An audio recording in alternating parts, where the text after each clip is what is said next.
again, moving on through Unit 6.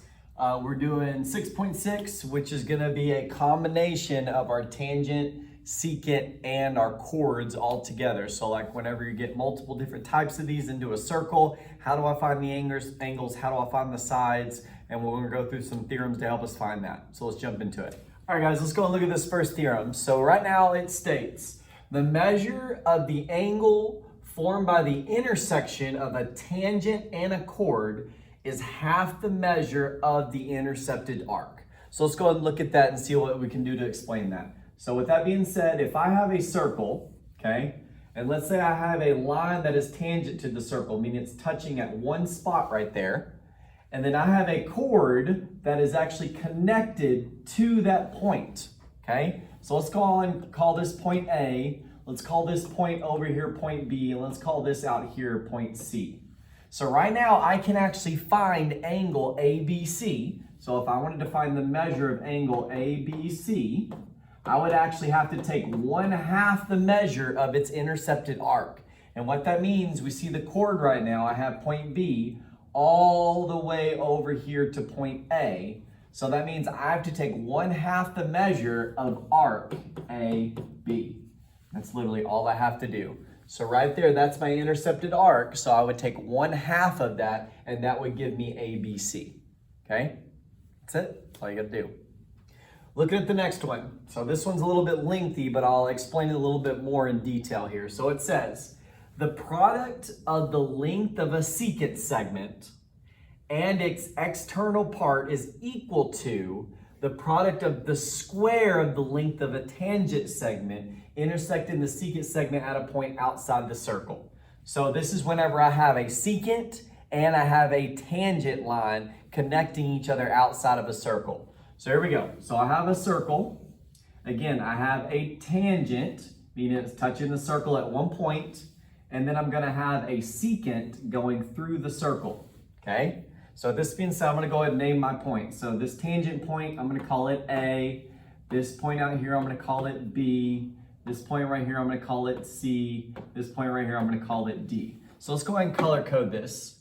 So first it said in there is the product of the length of a secant segment and its external part. So just like we did the secant stuff earlier, whenever we find those lengths, I have to take that whole secant segment, I have to add the two pieces together, and then I have to multiply it by its external segment. Okay, so right now let's go ahead and look at that.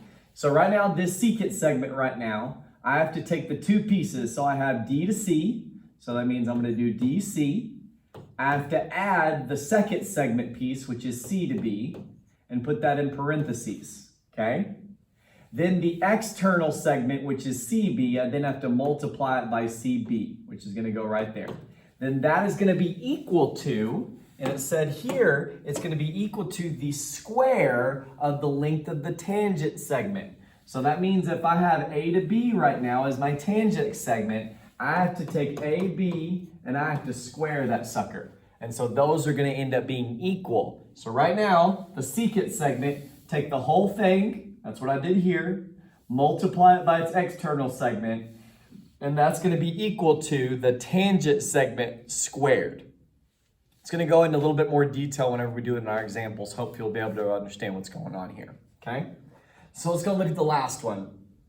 So now the measure of the angle formed by a secant and a tangent intersecting at the same point outside the circle is half the difference of the measure of the intercepted arcs. So just like we did on the other ones, on the tangent and the secant, if we have two lines intersecting outside the circle, I just got to take the difference of the intercepted arcs, take half of it, and then that's going to give me my arc here. Okay, so let's go ahead and write that out. So that means, let me go ahead and get a circle here. If you have a circle, you have a tangent segment, and you have a secant segment here, I'm going to take my intercepted arcs. That means I have my blue arc right here, which is my long one. And then I have my red arc here, which is going to be my smaller one. I have to take the difference of those, and that is actually going to end up giving me this angle right now. So let's go ahead and give these some names so I can get an equation. Let's call this point A out here. Let's call this right here point B.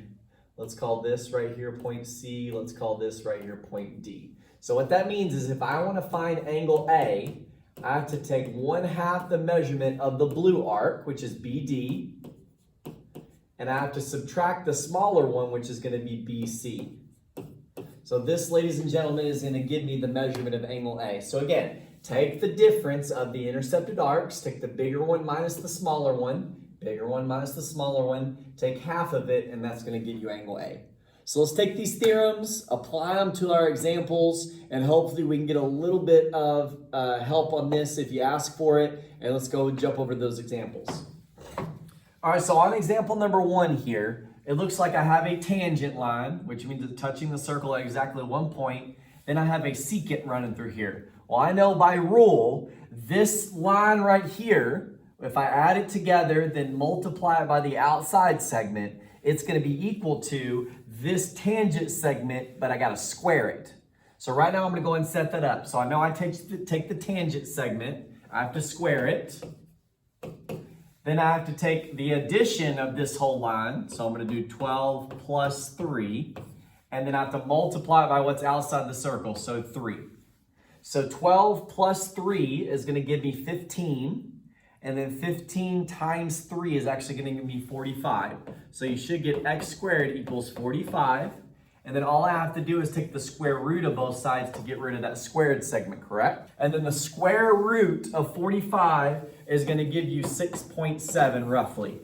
So right there, ladies and gentlemen, as I set up my equation based off of my theorem up top, remember, the tangent segment squared is going to be equal to the secant segment times its outer segment there. So just like we did on the segment parts right there, okay? Work it out, 6.7 is your answer. Let's jump over to example number 2.